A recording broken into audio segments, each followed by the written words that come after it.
Bienvenue à tous. On est très heureux de vous accueillir digitalement. On aurait préféré un autre décor, mais on s'adapte. Donc, je suis en présence de trois professeurs, les professeurs Éric Fongarou et Jean-Marie Plazy de l'Université de Bordeaux, et puis Estelle Naudin, donc, qui co-préside la commission patrimoine avec moi, Claire Farge. On a décidé de faire porter cet atelier sur le sujet du PACS, qui a fêté ses 20 ans l'année dernière. Et on veut profiter de cet atelier pour faire un peu le point sur toutes les atouts du PACS, mais aussi les difficultés qu'il peut poser, en s'intéressant évidemment, étant donné notre sujet de réflexion dans notre commission, essentiellement aux aspects patrimoniaux. On va aborder plusieurs thèmes et pas forcément dans un ordre tout à fait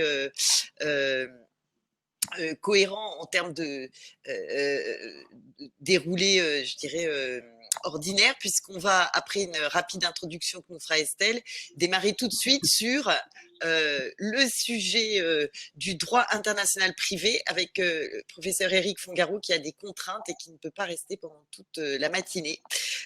Puis on reviendra sur un panorama du PACS avec toute une remise à plat de son fonctionnement et de des principaux points d'attention qu'il faut avoir en matière patrimoniale avec Estelle. Ensuite, je vous dirai quelques éléments d'information sur les moyens de protéger le partenaire pacsé survivant, moyens de transmission entre vifs ou à cause de mort, avec un focus particulier sur le legs d'usufruit. Et puis enfin, on se demandera si, bien que l'on soit sous curatelle, sous habilitation familiale, on peut encore se paxer. Est-ce qu'il est encore temps, alors même qu'un régime de protection serait ouvert grâce au professeur Jean-Marie Plazy. Voilà, tout de suite, je laisse la parole à Estelle. Alors, quelques précisions techniques. Donc, ceux qui ne prennent pas la parole sont invités à couper le micro pour éviter des sons désagréables.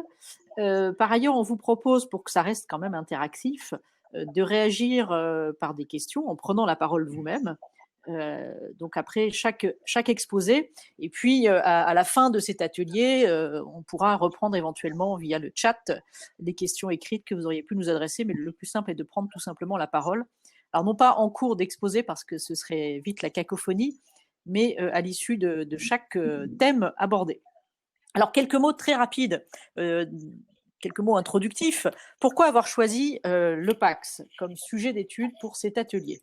Quelques statistiques pourraient facilement vous convaincre de l'intérêt de traiter ce sujet.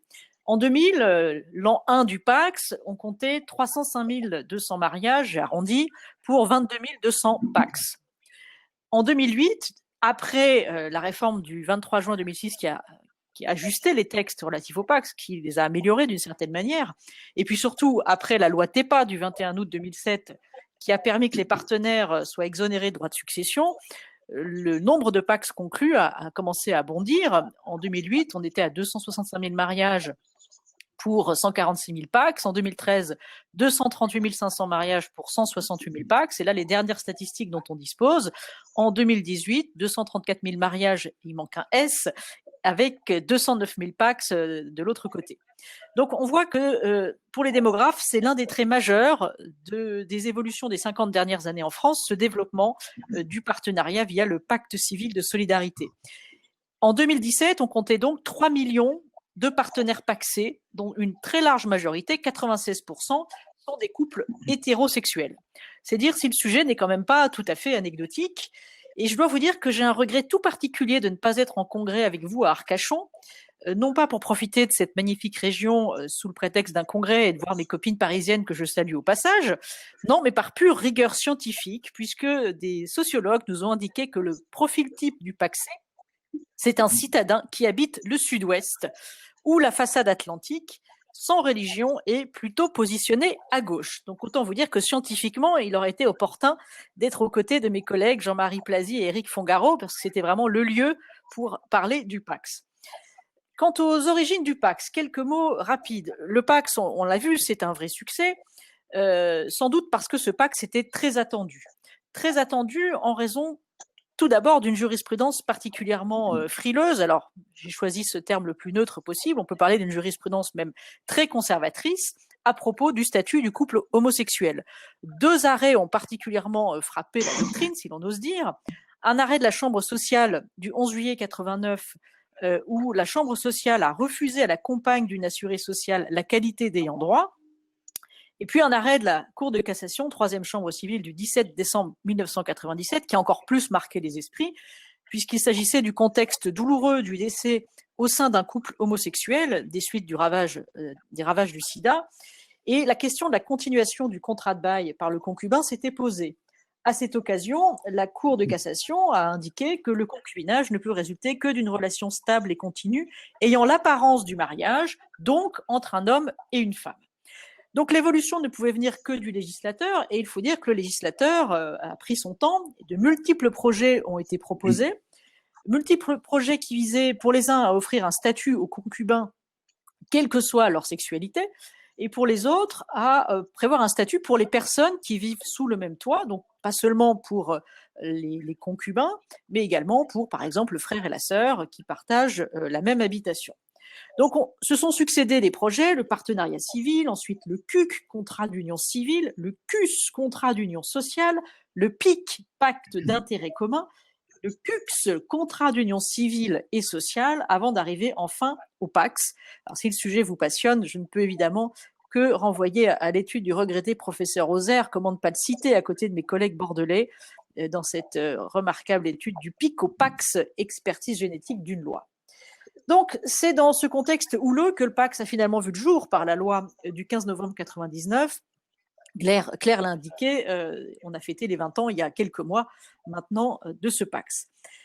Il faut dire que la France ne fait pas franchement figure de précurseur sur le sujet. L'initiative s'inscrit bien davantage dans un mouvement plus vaste sous l'influence de l'Europe. En 1994, le Parlement européen demande aux États membres de mettre un terme aux discriminations envers les homosexuels avant de lancer un appel en faveur de la reconnaissance des couples de même sexe. C'était déjà le cas via le partenariat au Danemark en 89, en Norvège en 1993, en Suède en 95, en Islande en 1996. Et donc la France s'est inscrite dans ce mouvement suivi d'ailleurs par d'autres pays européens. Alors l'Union européenne s'est d'ailleurs emparée du sujet sur un autre terrain, celui du droit international privé, dont va nous parler le professeur Éric Fongaro. Je vous laisse apprécier la qualité de cette transition. Je vais donc directement lui donner la parole. Merci beaucoup Estelle. Avant toute chose, je voudrais remercier Claire Farge et Estelle Naudin de m'avoir proposé d'intervenir dans ce congrès, et je les remercie également d'avoir accepté que j'intervienne en premier pour pouvoir respecter d'autres engagements par ailleurs. Donc effectivement, je vais aborder aujourd'hui la question du règlement, du nouveau règlement européen du 24 juin 2016 sur les effets patrimoniaux des partenariats enregistrés. Pourquoi ce texte? Tout simplement parce qu'il me paraît encore assez méconnu, sans doute parce que c'est un texte qui est relativement récent. Il est entré en application le 29 janvier 2019. Alors, comme toujours, lorsqu'on aborde un texte de droit international privé, qu'il s'agisse d'un règlement européen ou d'une convention internationale, la première démarche consiste à délimiter le champ d'application du texte en distinguant de façon assez classique le champ d'application personnel, matériel, spatial et temporel. Alors, s'agissant du champ d'application personnel, bien évidemment, le texte s'applique aux partenaires dès lors que leur situation présente des éléments d'extranéité. Donc, il peut s'agir de partenaires ayant la même nationalité, mais ayant des résidences habituelles dans des États différents. Il peut également s'agir de partenaires ayant la même nationalité, mais ayant des biens situés dans des États différents. Il peut également s'agir de partenaires de même nationalité ayant créé leur PAX, leur partenariat enregistré dans un État différent de celui de leur actuelle résidence habituelle ou dans un État différent de leur nationalité. Et bien évidemment, sont également concernés les partenaires ayant des nationalités différentes. Alors, en ce qui concerne le champ d'application matériel, il faut immédiatement souligner que, comme l'indique l'intitulé même du règlement, celui-ci ne concerne que les effets patrimoniaux du enregistré.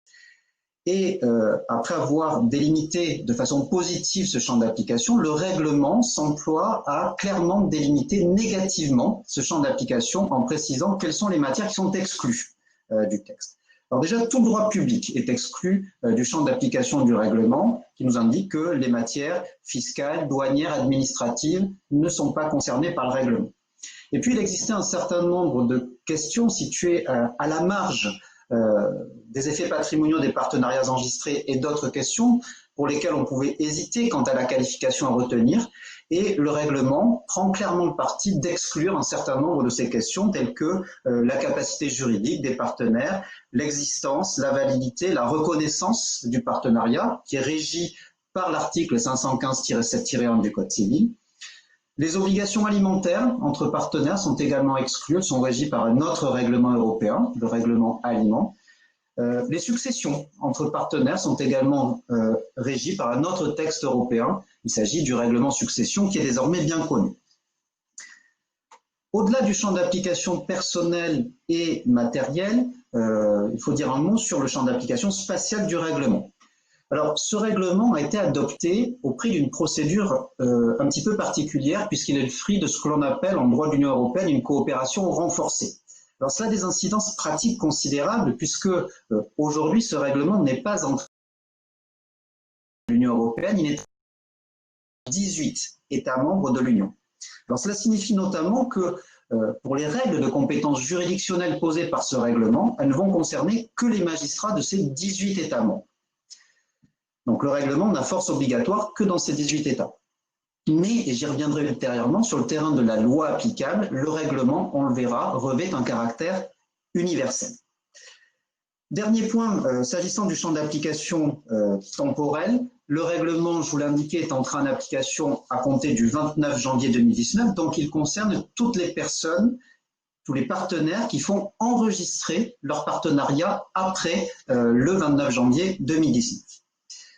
Alors, une fois délimité le champ d'application du règlement, quelle est l'économie générale du texte?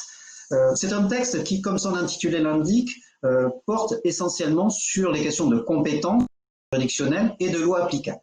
Alors, qu'en est-il de la compétence juridictionnelle? Voilà, merci Claire de faire dérouler, Estelle, pardon. Alors, je me permets de t'interrompre une minute. Si vous souhaitez voir les slides projetés en grand format, il faut double-cliquer sur la fenêtre où apparaissent les slides. Je le précise parce que c'est une manipulation qui n'est pas très spontanée. Voilà, donc si vous voulez voir en grand les slides, double-cliquez sur la fenêtre où apparaissent les fameux slides. Pardon de t'avoir coupé, Eric. Non, merci beaucoup. Alors, sur le terrain de la compétence juridictionnelle, le règlement commence par poser des règles de compétence générales qui, il faut bien le reconnaître, sont quand même assez complexes. L'idée qui a guidé les rédacteurs du règlement a été de créer ce qu'on appelle des compétences liées. On en a une illustration d'emblée à l'article 4 du règlement qui prévoit que la compétence pour les questions relatives aux effets patrimoniaux des partenariats enregistrés en cas de décès de l'un des partenaires revient à la juridiction compétente pour la succession. Concrètement, qu'est-ce que cela signifie? Cela signifie que si il s'agit de saisir un juge relativement aux effets patrimoniaux d'un partenariat enregistré, mais à l'occasion du règlement d'une succession internationale, le juge compétent devra être désigné non pas en application du règlement sur les effets patrimoniaux des partenariats enregistrés, mais en application du règlement européen sur les successions. Donc c'est un point que je trouve un petit peu délicat, même si on comprend tout à fait la logique. Dans le même esprit, la compétence pour les questions relatives aux effets patrimoniaux des partenariats enregistrés en cas de demande de dissolution ou d'annulation du partenariat enregistré revient à la juridiction compétente pour statuer sur la crise partenariale, mais dans ce cas-là seulement si les partenaires sont d'accord pour cela. Mais on a également une compétence liée avec la compétence en matière de dissolution ou d'annulation du partenariat, seulement en cas d'accord des partenaires. Dans les autres cas, On pourrait appeler ça les règles de compétence de droit commun. Le juge normalement compétent est le juge de la résidence habituelle commune des partenaires. À défaut de résidence habituelle commune, il s'agit du juge de la dernière résidence habituelle commune dans la mesure où l'un d'eux y réside encore. À défaut encore, il s'agit du juge de la résidence habituelle du défendeur, sinon du juge de la nationalité commune ou encore du juge selon la loi duquel le partenariat enregistré a été créé. Ça, c'était les règles de compétence générale. À côté de ces règles de compétence générale, existent des dérogations. Il existe tout d'abord une compétence dérogatoire fondée sur la comparution du défendeur. Il existe également une compétence un petit peu surprenante qui est une compétence de substitution, puisqu'il peut advenir que le juge désigné par le règlement soit le juge d'un État qui ne prévoit pas l'institution du partenariat enregistré. Donc dans ce cas-là, le juge peut décliner sa compétence et à ce moment-là, n'importe quel juge d'un État membre participant à la coopération renforcée sera compétent pour connaître de la question relative aux effets patrimoniaux des partenariats enregistrés. Il existe une autre compétence dérogatoire, si aucune autre juridiction ne se reconnaît compétente, pour statuer sur les questions relatives à un immeuble. Dans ce cas-là, le juge du lieu de situation de l'immeuble est compétent. Et puis, le règlement a créé ce qu'on appelle un fort de nécessité. Lorsqu'aucune juridiction n'est compétente, les juridictions d'un État membre peuvent, à titre exceptionnel, statuer sur les effets patrimoniaux d'un partenariat enregistré si aucune procédure ne peut raisonnablement être introduite ou conduite dans un État tiers. Dernier point sur la compétence, le règlement prévoit également la possibilité d'une élection de fort. Les partenaires peuvent convenir que la compétence revienne aux juridictions de l'État membre dont la loi est applicable ou aux juridictions selon la loi desquelles le partenariat enregistré a été créé. Alors, je donne deux exemples pour illustrer cette possibilité d'élection de fort. Premier exemple, on a un couple homosexuel binational avec un partenaire belge, un autre français, qui a créé son partenariat enregistré à Paris, là, en octobre. Il l'a créé, selon la loi française. Aujourd'hui, les partenaires résident en Autriche, ils résident à Vienne. Et ici, dans cette hypothèse, les partenaires ont la possibilité, en cas de litige, de soumettre toute question relative aux effets patrimoniaux de leur partenariat enregistré aux juridictions françaises, puisque la loi française est la loi de l'État selon la loi duquel le partenariat a été créé. Mais le couple, dont je vous ai dit que l'un était belge et l'autre français, a également la possibilité, s'il le souhaite, de soumettre toute question relative aux effets patrimoniaux des partenariats enregistrés, soit à la loi belge et aux juridictions belges, dans la mesure où l'un d'eux est belge, soit aux juridictions autrichiennes et à la loi autrichienne, en raison de leur résidence habituelle. Donc on a, dans le cadre de ce règlement, une possibilité d'élection de fort qui peut être particulièrement intéressante. Au-delà des questions de compétences, le règlement pose également, bien sûr, des règles relatives à la loi applicable.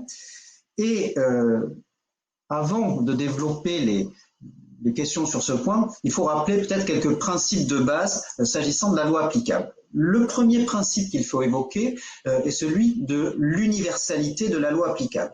Conformément à l'article 20 du règlement, la loi qui est désignée par le règlement s'applique, même si cette loi n'est pas celle d'un État membre.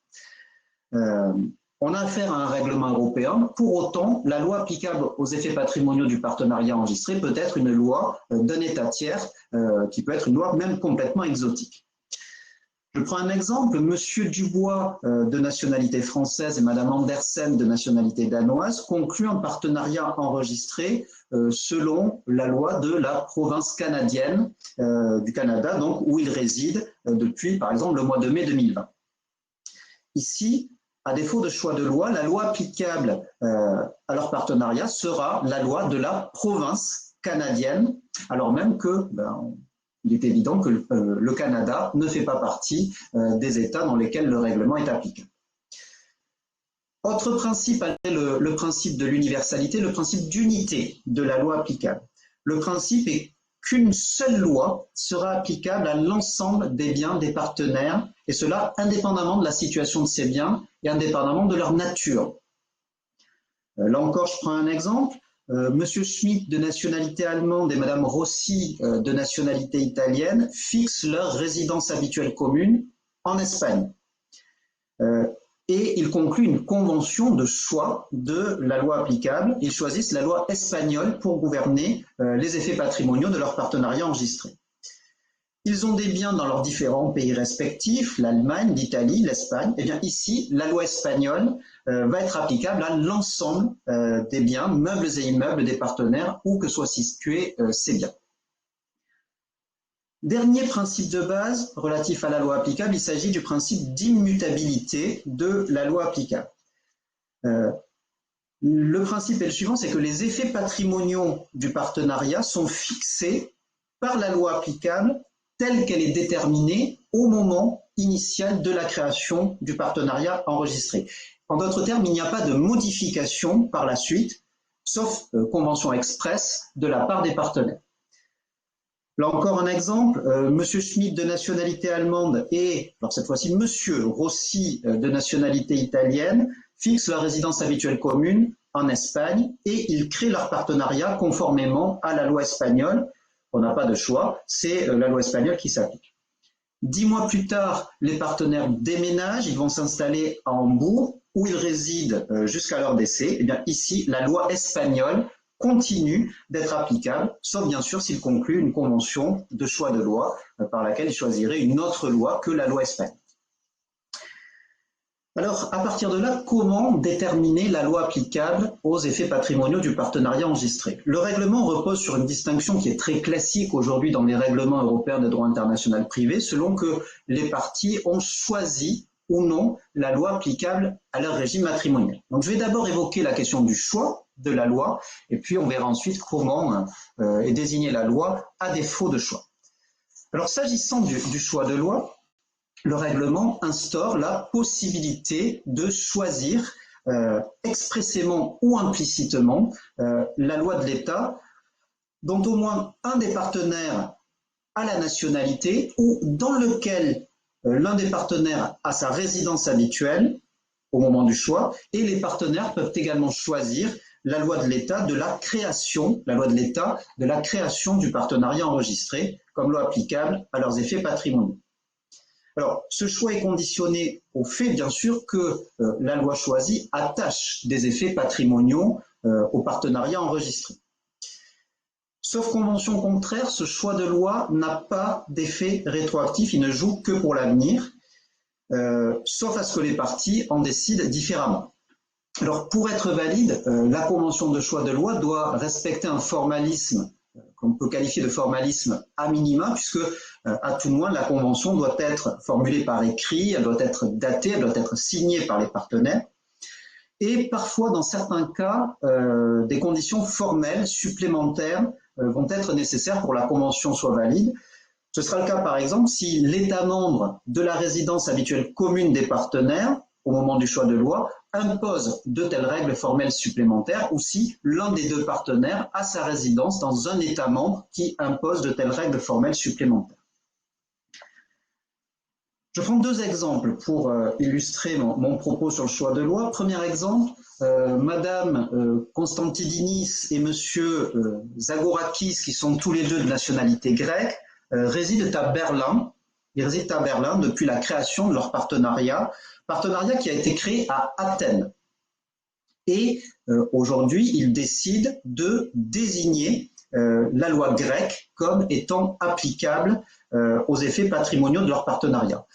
Puisque l'Allemagne, qui est leur pays de résidence commune, impose l'acte authentique pour les conventions partenariales, ils devront nécessairement se rendre devant un notaire en Allemagne ou ailleurs pour signer une convention de choix de la loi applicable à leur partenariat, aux effets patrimoniaux de leur partenariat.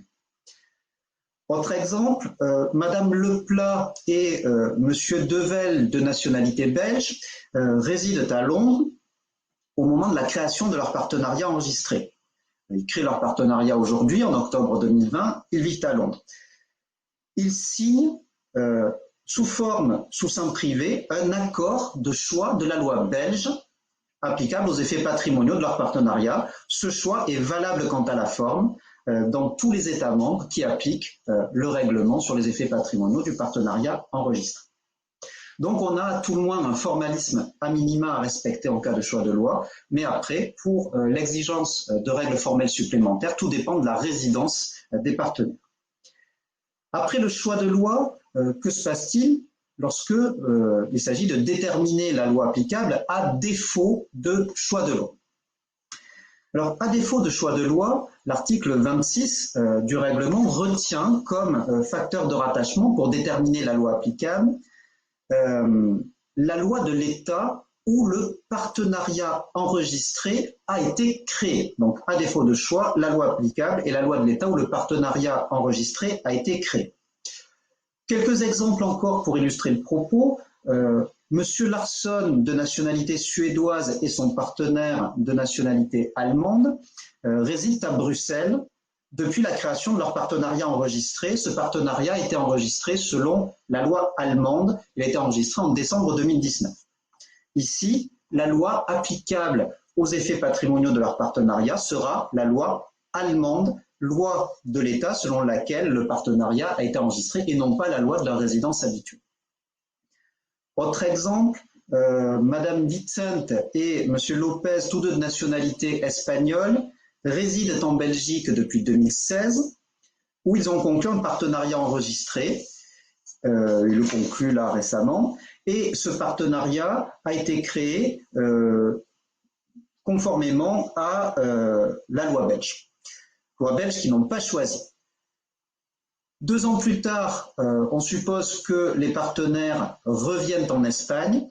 Ici, la loi applicable à leur partenariat, aux effets patrimoniaux de leur partenariat enregistré, sera la loi belge, qui est la loi de l'État selon laquelle le partenariat a été enregistré. Dernier exemple, avant d'aborder une autre question relative à la loi applicable à défaut de choix. Madame Berbatov et Monsieur Dimitrov, de nationalité bulgare, créent leur partenariat enregistré à Paris et ils le créent conformément à la loi française qu'ils n'ont pas choisi. Voilà, ils ont créé ce partenariat récemment, en février 2020 par exemple, et Madame Berbatov continue de résider en France alors que son partenaire travaille et réside en Grèce. Ici, la loi française sera applicable aux effets patrimoniaux de leur partenariat enregistré en tant que loi de l'État selon laquelle le partenariat a été créé. Donc, par principe, à défaut de choix, la loi applicable est la loi de l'État selon la loi de l'État où le partenariat enregistré a été créé. Mais, à titre exceptionnel, l'autorité judiciaire compétente, et on a vu comment sa compétence était fondée, l'autorité judiciaire compétente peut décider que la loi d'un autre État, que celui de la création du partenariat enregistré, s'applique. Alors pour ça, il faut quand même que certaines circonstances soient réunies. Première circonstance, il faut que l'un des partenaires le demande. Deuxième condition, il faut que les partenaires aient eu leur dernière résidence habituelle commune dans cet autre État pendant une période d'une durée significative. Troisième condition, il faut que les deux partenaires se soient fondés sur la loi de cet autre État pour organiser ou planifier leurs patrimoniaux. Et enfin, dernière condition, il faut que les partenaires n'aient pas conclu une convention avant la date d'établissement de leur dernière résidence habituelle commune dans cet autre État. Un exemple pour illustrer cette exception, Monsieur Koopman et Monsieur Devel, de nationalité néerlandaise, concluent leur partenariat enregistré en Allemagne, et cela conformément à la loi allemande où ils ont leur résidence habituelle commune. 2 années plus tard, ils déménagent à Amsterdam où ils résident pendant 15 ans en considérant que leur régime partenarial est celui de la communauté universelle qui était prévu par le droit néerlandais. Au moment du décès de M. Devel, le partenaire survivant découvre qu'en réalité, c'est le régime participation aux acquis qui est applicable.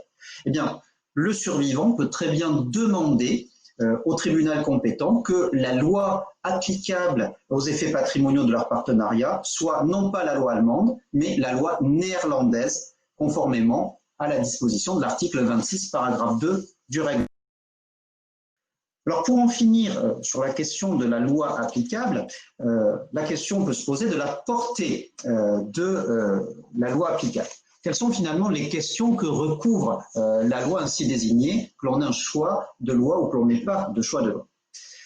Cette portée de la loi applicable se trouve circonscrite à l'article 27 du règlement, qui indique que, entre autres, la loi applicable aux effets patrimoniaux du partenariat enregistré va gouverner la classification en catégorie des biens des partenaires, elle va gouverner également le transfert des biens d'une catégorie à l'autre. Cette loi va également fixer les obligations des partenaires par rapport aux engagements et aux dettes de l'autre partenaire. La même loi va fixer les pouvoirs, les droits et les obligations des partenaires à l'égard des biens. Elle va gouverner la division, la répartition, la liquidation des biens après la dissolution du partenariat enregistré.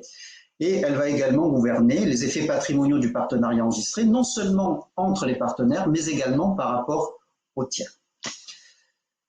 Alors, bien sûr, à cela s'ajoute, mais ça, je ne vais pas le développer parce que je vois que le temps tourne, qu'on retrouve également dans le règlement des clauses qui sont classiques dans les règlements européens de droit international privé. Il est bien évident qu'une loi étrangère qui porterait atteinte à notre ordre public international ne pourrait pas s'appliquer, elle serait évincée. C'est ce qui ressort de l'article 31. On devrait à ce moment-là lui substituer les règles françaises du PAX. Et puis, le règlement prévoit également le respect des lois de police. Donc, toutes les règles relatives au choix de loi ou à la loi applicable à défaut de choix se trouvent encadrées par ces mécanismes classiques de droit international privé que sont l'exception d'ordre public international et le jeu des lois de police. Voilà pour un tour rapide du règlement qui prévoit également des règles relatives à la circulation des décisions, mais là il n'innove pas du tout, il s'inspire de textes plus anciens comme le règlement Bruxelles 1. J'ai préféré focaliser mon propos, chère Estelle, chère Claire, sur les innovations qu'apporte le règlement en matière d'effets patrimoniaux des partenariats enregistrés. Merci beaucoup, Eric. Je crois que tu es pressé. Donc, s'il y a des questions sur ce sujet très, très intéressant et plein d'enjeux très récurrents, vous les posez, s'il vous plaît, maintenant, parce que c'est Eric qui pourra vous y répondre. N'hésitez pas, hein. Alors, il y a une question sur le chat. Je n'ai pas bien compris l'articulation entre le règlement partenariat et le règlement succession. Alors, l'articulation tient au champ d'application de chacun des deux textes. C'est-à-dire que, d'une certaine manière, le règlement sur les effets patrimoniaux des partenariats enregistrés ne va concerner que les rapports entre partenaires de leur vivant. Un petit peu comme pour des personnes mariées, on a les règles du régime matrimonial. Le règlement succession, lui, ne va permettre de fixer la loi applicable qu'à la succession en cas de décès de l'un des partenaires. Alors j'imagine quand même que la question ne porte peut-être pas forcément sur la loi applicable, mais sur la compétence. Donc, je reprends ce que j'indiquais. On a dans le règlement effets patrimoniaux des partenariats enregistrés une compétence liée avec la compétence successorale. C'est-à-dire que si une question relative aux effets patrimoniaux d'un partenariat survient à l'occasion d'une succession, ou plutôt à l'occasion de la succession de l'un des partenaires, de la même façon qu'il faut liquider un régime matrimonial avant de liquider une succession, pour apprécier les questions relatives aux effets patrimoniaux du partenariat enregistré, ne sera pas le juge qui est désigné par le règlement effets patrimoniaux des partenariats enregistrés, mais ce sera le juge qui est désigné par le règlement succession, le règlement numéro 650-2012. Donc en cas de litige, en cas de discussion sur les effets patrimoniaux d'un partenariat enregistré à l'occasion de la succession de l'un des deux partenaires, le juge compétent devra être désigné en application du règlement succession et pas en application du règlement effets patrimoniaux des partenariats enregistrés. Merci beaucoup, Eric. Je ne vois pas. Et la personne précise qu'elle a bien compris. Alice précise qu'elle a bien compris. Donc, merci Eric pour ta clarté et cette synthèse vraiment très instructive. Est-ce qu'il y a une autre question avant qu'Eric aille rejoindre ses étudiants? A priori, je n'en vois pas sur le chat. Personne ne veut prendre la parole en vidéo. Donc, vraiment, infiniment merci Eric pour cette brillante intervention. Et je vous souhaite à toutes et à tous une bonne continuation pour ce magnifique congrès. Merci Eric. Et donc, je donne tout de suite la parole à Estelle qui va nous dresser un tableau général des effets patrimoniaux du PACS, au moins du vivant des partenaires. À toi Estelle. Merci beaucoup. Alors, je vais essayer de ne pas être trop longue. J'ai tendance à être un peu bavarde, vous le savez. L'objectif ici est de simplement passer en revue les principales règles régissant les partenaires avant d'aborder par la suite des illustrations pratiques qui seront sans doute un peu plus intéressantes. Alors, on l'a compris, en droit international privé, il y a déjà une vigilance à avoir sur le régime applicable. C'est aussi vrai en droit interne au regard de l'application de la loi dans le temps. En effet, il n'y a pas un seul modèle de PACS, mais vous le savez, il y a plusieurs régimes possibles, selon que le PACS a été conclu avant le 1er janvier 2017 ou selon qu'il a été conclu après le 1er janvier 2017, avec, dans cette hypothèse, deux régimes envisageables, la séparation de biens ou l'indivision des acquis. Néanmoins, pour tous les partenaires, il existe en droit interne, toujours, un socle de règles communes, une sorte de régime primaire, que je vous propose très rapidement de passer en revue avant de dessiner les grandes lignes de chaque régime partenarial, si on ose cette formule. Quant au régime primaire, les règles s'appliquant à tous les partenaires sont bien plus limitées que celles régissant les époux. On peut très rapidement passer en revue ces fameuses règles communes à tous les partenaires. Il y a d'abord l'obligation à une aide matérielle réciproque, la solidarité des dettes nées des besoins de la vie courante, une présomption de pouvoir en matière mobilière et puis quelques règles concernant le logement des partenaires. S'agissant de l'obligation à une aide matérielle réciproque, c'est l'article 515-4, alinéa 1er du Code civil, qui impose cette aide matérielle dans des termes qui sont très proches de ceux de l'article 214 du Code civil à propos de la contribution aux charges du mariage, puisque le texte précise que si les partenaires n'en disposent autrement, l'aide matérielle est proportionnelle à leurs facultés respectives. Donc clairement, ici, le législateur s'est inspiré de la contribution aux charges du mariage et vraisemblablement, le périmètre de cette aide matérielle devrait être identique. Paradoxalement, c'est plutôt à la dissolution du PACS qu'on aura besoin de recourir au texte relatif à l'aide matérielle réciproque, puisque l'article 515-7 du Code civil précise que les créances dont les partenaires sont titulaires l'un envers l'autre peuvent être compensées avec les avantages que leur titulaire a pu retirer de la vie commune, notamment en ne contribuant pas à hauteur de ses facultés aux dettes contractées pour les besoins de la vie courante. Vous savez combien les débats peuvent être houleux à propos de la contribution aux charges du mariage pour les époux séparés de biens à l'heure des comptes. Eh bien, ce sera la même chose pour les partenaires pacsés, quel que soit leur régime partenarial, se posera la question de savoir s'il y a compensation ou pas avec d'une éventuelle créance avec cette contribution à l'aide matérielle. Autre texte du régime primaire, c'est la solidarité des dettes nées des besoins de la vie courante qui a été prévue par l'article 515-4 alinéa 2 du Code civil, dans des termes clairement inspirés de l'article 220 du Code civil visant, vous le savez, les époux. Je ne vais pas m'y attarder plus longuement, précisons simplement que le texte est quand même pas très bien écrit puisque les partenaires sont tenus solidairement à l'égard des tiers des dettes contractées par l'un d'eux pour les besoins de la vie courante. Les besoins de la vie courante, on considère classiquement que c'est une notion plus étroite que les charges du mariage, pour reprendre cette formule. Je ne vais donc pas insister davantage. Troisième règle du régime primaire, il s'agit de la présomption de pouvoir en matière mobilière, où là, clairement, on s'est inspiré de l'article 222 du Code civil par une sorte de copier-coller qui doit vous frapper. Et puis enfin, on a quelques dispositions communes concernant le logement des partenaires. Alors cette fois, le législateur n'a pas repris la protection du logement familial prévue pour les époux à l'article 215, qui consiste, vous le savez, à imposer l'accord du conjoint, pour disposer des droits par lesquels est assuré le logement. On n'a pas de mécanisme équivalent pour le PACS. La protection du logement, et c'est limité à étendre aux partenaires et sous certaines conditions le bénéfice de la cotitularité du bail. Et puis à propos du logement, pour les partenaires, on trouve également un droit temporaire d'usage et d'habitation en cas de décès, mais qui n'est pas d'ordre public et qui peut donc être tout à fait écarté notamment par testament. Voilà donc pour les grandes règles du régime primaire. Qu'en est-il du régime des biens, du régime partenarial, si vous osez cette formule? Je vous le rappelle, la date à avoir en tête en la matière, c'est le 1er janvier 2007.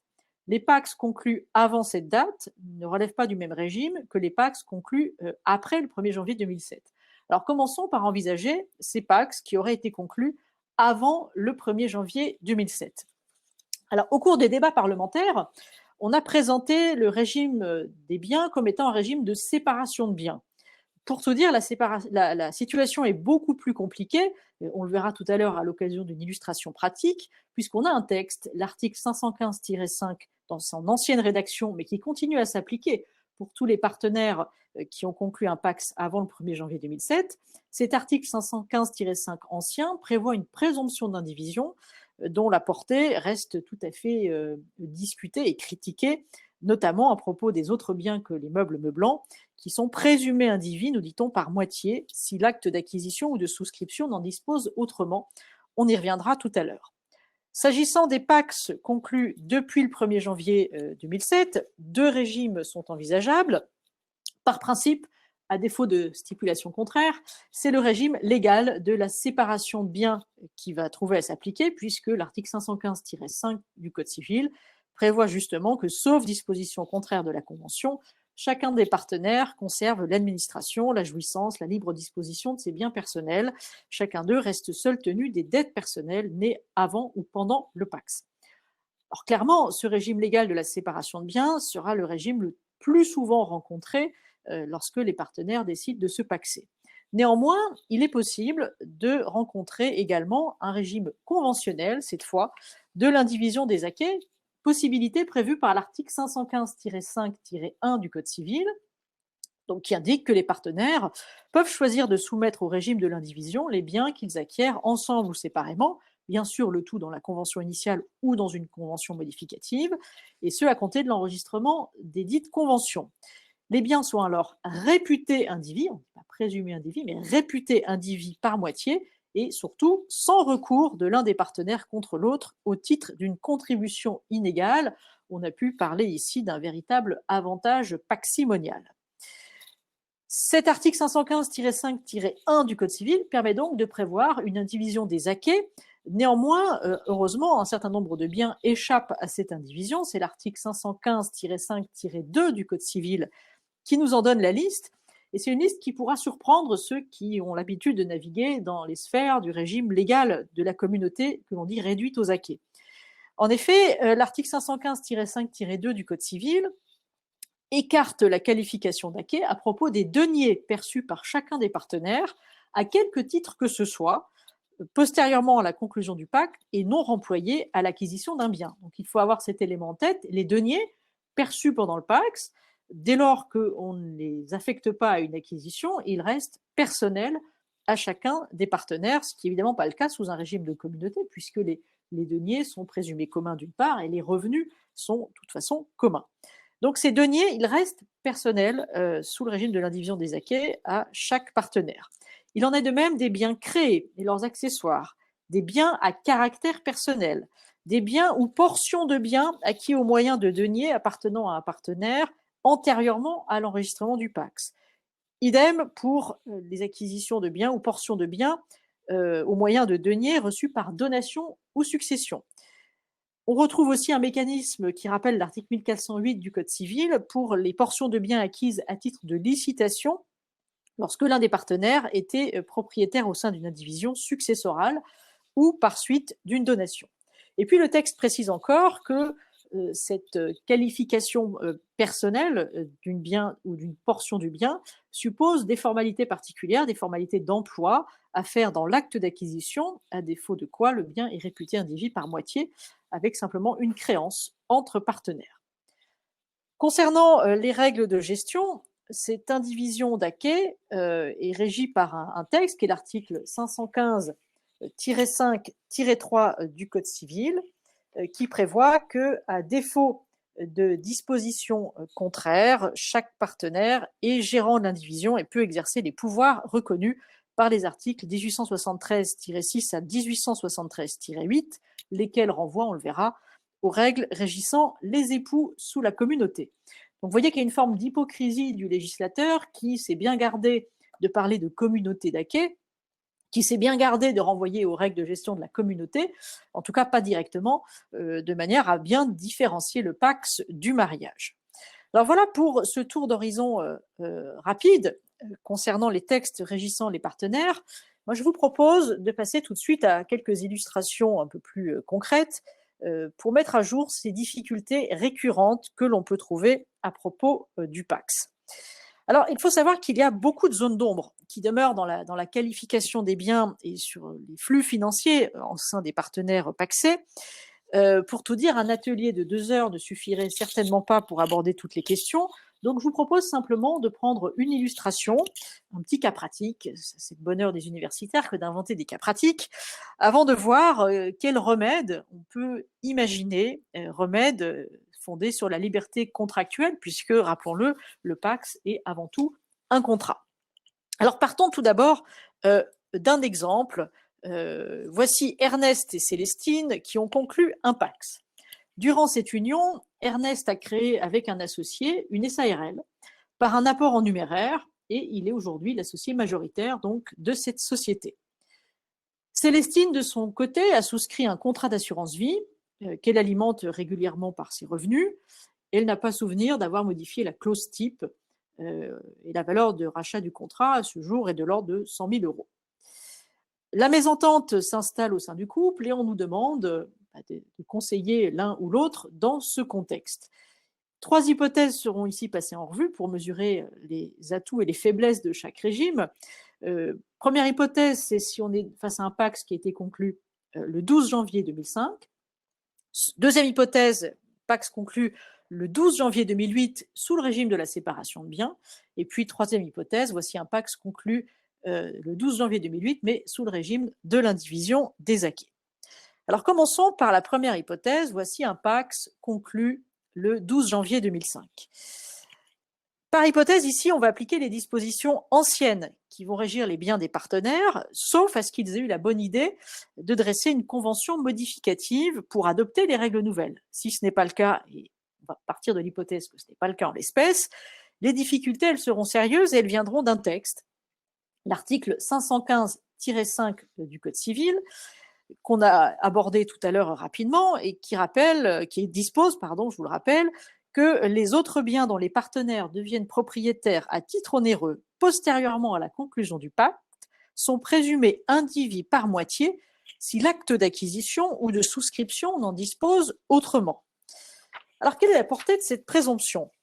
La rédaction même de l'article 515-5 nous laisse penser qu'on est face à une présomption d'indivision qui ne peut être renversée que par une stipulation contenue dans l'acte d'acquisition ou de souscription du bien. C'est l'analyse, l'interprétation qui a été retenue par le Conseil constitutionnel, qui a été saisi évidemment, vous le devinez, dans le contexte houleux de l'adoption du PACS, le Conseil constitutionnel qui, dans sa décision du 9 novembre 1999, décision qui aurait même réécrit, selon certains auteurs, les textes relatifs au PACS, décision qui nous dit « La présomption d'indivision par moitié pour les autres biens dont les partenaires deviennent propriétaires à titre onéreux postérieurement à la conclusion du pacte ne peut céder que devant la production d'un acte d'acquisition ou de souscription qui en dispose autrement. » Cette analyse, elle a ensuite été reprise dans une réponse ministérielle en 2000, du 23 mars 2000, pour être précise. Alors évidemment, une réponse ministérielle dans la matière civile, on ne peut pas dire que ça a une portée considérable, mais néanmoins, puisqu'on n'a pas de jurisprudence à ce jour, ça fait partie des éléments que l'on peut prendre en considération pour interpréter les textes. Et dans cette réponse ministérielle, on nous indique que, donc, s'agissant des autres meubles et des immeubles, acquis à titre onéreux après la conclusion du pacte, ceux-ci ne sont indivis par moitié que si l'acte d'acquisition du bien lui-même n'en dispose autrement, Sous réserve de l'interprétation souveraine des juridictions, la présomption d'indivision est applicable alors même que le bien aurait été acquis par un des partenaires à l'insu de l'autre, sans même qu'il ait été au courant de cette opération d'acquisition. Alors cette analyse, elle a des conséquences désastreuses, puisque la surprise sera souvent de taille au moment de la rupture, de la dissolution du PACS. Si l'acquisition d'un immeuble suppose l'intervention d'un notaire, et on ose espérer que les notaires prendront garde à faire mesurer la portée du régime du PACS aux partenaires en question, pour d'autres actifs où il n'y a pas nécessairement intervention d'un conseil juridique, il faut imaginer que le partenaire, bien souvent, n'aura pas le réflexe d'écarter la présomption d'indivision, n'aura pas le réflexe d'indiquer qu'il entend se réserver la propriété exclusive du bien qu'il est en train d'acquérir. Donc, très souvent, les autres biens que les meubles meublants seront soumis au régime de l'indivision sans même que les partenaires ne l'aient souhaité. Alors, si on revient à notre exemple, à notre illustration, voici des parts sociales qui ont été acquises par Ernest. Il a créé une SARL avec un associé. Si je suis l'analyse du Conseil constitutionnel, deux hypothèses sont finalement envisageables. Soit Ernest a été bien conseillé et dans l'acte d'acquisition, il a expressément écarté la présomption de l'article 515-5 du Code civil. Alors là, dans ce cas miracle, les parts lui resteront personnelles, on évitera toute difficulté. Si Ernest n'a pas été conseillé, ou en tout cas n'a pas été bien conseillé, il est probable que rien ne soit indiqué dans l'acte d'acquisition. Et dans ce cas de figure, on retrouve les difficultés que l'on vient de citer, de l'article 515-5 du Code civil. Est-ce que les parts sont ou non indivises?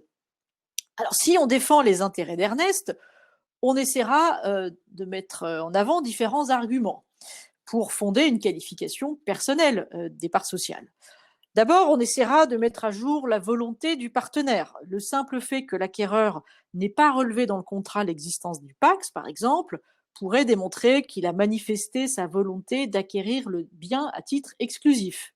Bon. On pourrait essayer de rediscuter de la portée de l'article 515-5 au regard de la volonté du législateur.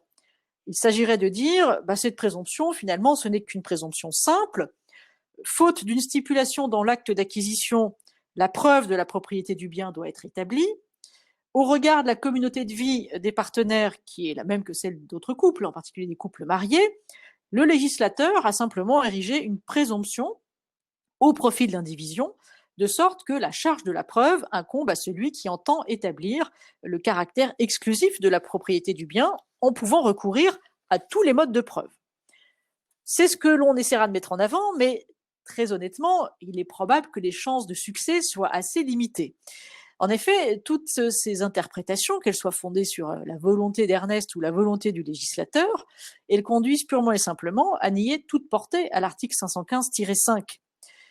Bien que l'acte d'acquisition dressé au seul nom d'un partenaire ne prévoit rien quant à la qualification du bien, cet acte prouverait, selon ce raisonnement, à lui seul le caractère exclusif de la propriété. Alors, autant dire que si l'acte d'acquisition n'en dispose autrement, les biens sont présumés indivis, mais cette présomption simple est renversée par l'acte d'acquisition qui pourtant ne prévoit rien quant à cette présomption d'indivision. Alors autant vous dire qu'on est face à ce qu'on appelle une aporie, une contradiction tout à fait insoluble qui est liée tout simplement à la médiocrité des textes. Je vous le rappelle, les débats au moment de l'adoption de la loi du PACS étaient particulièrement houleux. Certains de nos parlementaires brandissant des bibles, vous imaginez bien que la technicité de la présomption d'indivision était absolument pas au cœur de la discussion. Alors, du coup, il est probable, au regard de la rédaction de l'article 515-5, que l'on ait une qualification indivise des parts sociales. Alors, qu'est-ce qu'il me restera comme solution? Le recours à la distinction du titre et de la finance, dont on a déjà parlé d'ailleurs au sein de cette commission à l'occasion d'une conférence en septembre. De la qualification indivise des parts, il faudrait déduire en principe que les deux partenaires ont la qualité d'associés. On sait en effet qu'en cas d'indivision, chaque indivisaire est associé. Mais alors, ce serait une solution extrêmement difficile à imaginer, à défendre dans le contexte du PACS ici présenté. Pourquoi? D'abord parce que ça conduirait à conférer une qualité d'associé à un partenaire qui est totalement dépourvu d'affectio societatis, puisque le caractère individu des parts sociales pourrait lui être d'ailleurs parfaitement inconnu. Plus encore, nous serions dans une figure carrément hérétique, puisqu'on donnerait la qualité d'associé à un partenaire qui n'a jamais réalisé d'apport, puisque au moment de l'acquisition des parts sociales, on a un apport en numéraire, ce sont des deniers qui sont par principe personnels à Ernest, à aucun moment l'indivisaire qui est son partenaire n'a réalisé d'apport. Donc le remède pour éviter toutes les difficultés liées à l'indivision, plus subie que souhaitée, c'est de recourir à un correctif traditionnel dans la sphère conjugale, la distinction du titre et de la finance. C'est ce qu'a proposé la doctrine, et en particulier le professeur Henri Auvasse, au lendemain de l'adoption de la loi sur le Pacs. Il faut n'intégrer dans l'indivision que la seule valeur des parts, la qualité d'associé doit rester personnelle au partenaire qui fait l'apport. Lui seul a fait l'apport et donc lui seul doit être associé et exercer toutes les prérogatives attachées à cette qualité. Il n'en irait autrement que si les deux partenaires avaient réalisé conjointement l'apport, ce qu'ils peuvent évidemment faire, auquel cas, bien sûr, la qualité d'associé pourrait être reconnue aux deux sur le fondement de l'indivision. Donc la distinction du titre et de la finance, elle pourra en quelque sorte sauver les meubles face à une présomption d'indivision dont les effets sont absolument redoutables. Qu'en est-il cette fois pour Célestine, qui, je vous le rappelle, a souscrit un contrat d'assurance vie dont elle est souscriptrice et a priori assurée. On sait que la clause bénéficiaire n'a pas été adaptée, qu'on est face à une clause type. La première difficulté sera justement d'étudier la désignation du bénéficiaire. En visant le conjoint, à défaut les enfants vivants ou représentés, à défaut les héritiers, selon la formule que l'on retrouve souvent, est-ce que le conjoint, ça peut viser le partenaire ? Le conjoint, pour le législateur, c'est l'époux, c'est la personne mariée.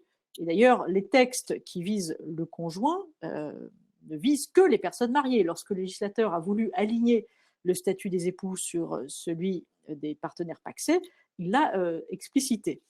Donc, par principe, le conjoint, ça doit être une personne mariée.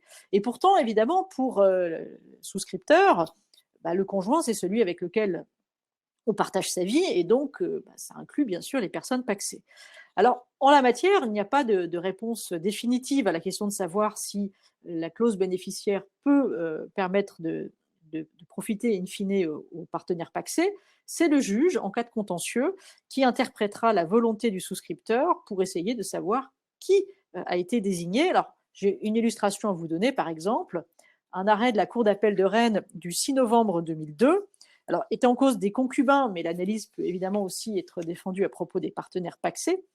Les juges du fond ont considéré qu'il résultait clairement de l'ensemble des pièces du dossier que l'intention réelle de la stipulante était de gratifier son compagnon, donc on a pu s'en sortir malgré une rédaction de la clause qui était assez peu habile. Alors il va de soi que lorsque l'on est face à des partenaires pacsés et qu'ils souscrivent un contrat d'assurance vie, il est particulièrement pertinent de vérifier la rédaction de la clause.